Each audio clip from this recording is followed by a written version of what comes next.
ज़िंदगी को एंजॉय कीजिए। फितरत के खूबसूरत रंग हर तरफ बिखरे पड़े हैं, फैले पड़े हैं।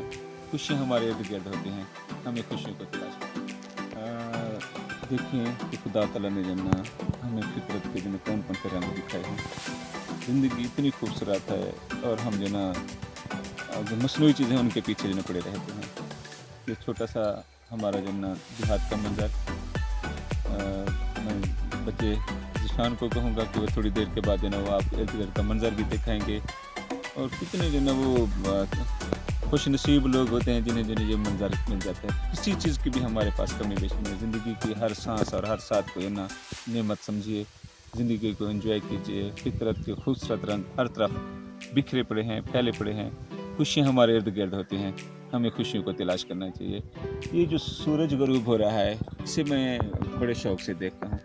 सूरज का गरूब होना और सूरज का तलू होना मुझे बहुत अच्छा लगता है। जब मैं सूरज को गरूब होते हुए देखता हूँ तो बाज़ औक़ात जो ना यूँ महसूस होता है कि जैसे सूरज जो ना वो बहुत थक के जो ना वो जा रहा है और जैसे उसने एक बहुत तवील सफ़र किया हो, रात के अंधेरे में वो हमारी तरह वो भी आराम करना चाहता है।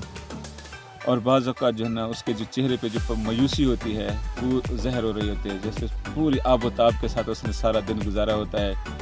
जाहो जलाल के साथ दोपहर के वक्त ये अपने कमाल पर होता है। शाम के वक्त जो ही उसे पता चलता है कि अब मैंने गरूब होना है तो ज़ोफ़ की वजह से इसका चेहरा भी ज़र्द पड़ जाता है। मुझे बहुत अच्छा लगता है इसे देखना, इसे समझना कि इसमें ज़िंदगी के कितने फ़लसफ़े हैं। जैसे हमारे बड़े बुज़ुर्ग कहते थे कि एक दिन होता है और दिन के दो साए होते हैं, एक सूरज होता है और उसके दो साए होते हैं। सुबह कैसे होती है और शाम कैसे होती है। तो यही कुछ ज़िंदगी है। ज़िंदगी में नशेब फराज आते रहते हैं। ज़िंदगी से लुत्फ़ उठाना सीखिए और इंशाल्लाह अल्लाह ताला जो ना हम सब पे जो ना जिस तरीके से मेहरबान है। तसव्वुर कीजिए उन लोगों को जिनको जो ना वो ये चीज़ें देखने की अल्लाह ताला ने जो ना वो नेमत ही नहीं दी।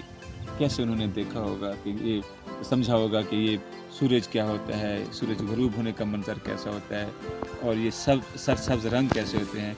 मैं बेटे ज़िशान से कहूँगा कि वो इर्द गिर्द का जो मंज़र दिखाएँ और यकीन कीजिए मेरा ख्याल है सिर्फ आप इस मंज़र को देख के खुश होंगे और हम इस मंज़र में जहाँ पे ठहरे हुए हैं इसकी क्या बात है। अल्हम्दुलिल्लाह, सुभान अल्लाह और माशाअल्लाह कहने को ही दिल कहता है।